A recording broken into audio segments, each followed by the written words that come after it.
Mga boss, Saldico na-aresto na. As in, breaking news mga boss, just now lang. Talagang ito yung hinihintay ng administration at hinahabol siya mga boss. Pero hingid sa ating kaalaman, siya ay dating tao ng administration, lalo na dito kay Speaker Martin Romualdez dahil sila yung magkatunggali dyan sa Kongreso mga boss. Nahuli na si Saldico. President Ferdinand Bongbong Marcos Jr. confirmed today that Saldico has been apprehended in Frag. The president reported that Co was detained by Czech authorities after entering the country without valid documentation. The Philippine government has begun working with international officials to secure his return.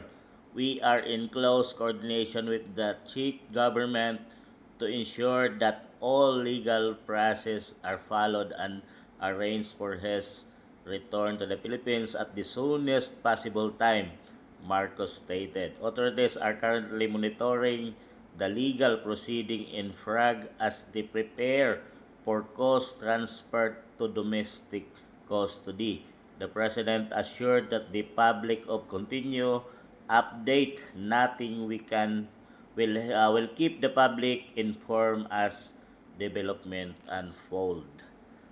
So yun mga boss, talagang dito natin malalaman kung talagang ay sa mga last statement na nilabas ni Saldico mga boss ay talagang yun ay katotohanan at inilantad niya kung paano hinati-hati at nilagay sa maleta yung mga pera ng taong bayan mga boss. Si Saldico yung naglabas nun.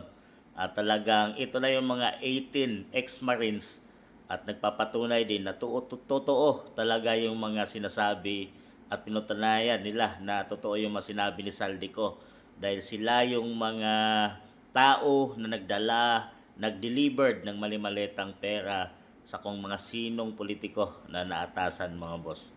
Ngayon, kung talagang kagustuhan nila at talagang balak naman lang ilhis ang investigation dito sa flood control ay iuwi nila si Saldico mga boss. At talagang dito natin makikita kung talagang si Saldico ay magsisinungaling pa rin or talagang ilalantad niya na ang katotohanan tungkol dito at patunayan niya yung lahat ng mga sinabi niya doon sa kanyang mga video statement na talagang ang Marcos at Speaker Martin Romualdez ang siyang punot dulo ng lahat ng mga korupsyong nangyayari dito sa ating bansang Pilipinas. So ito yung latest na breaking news mga boss.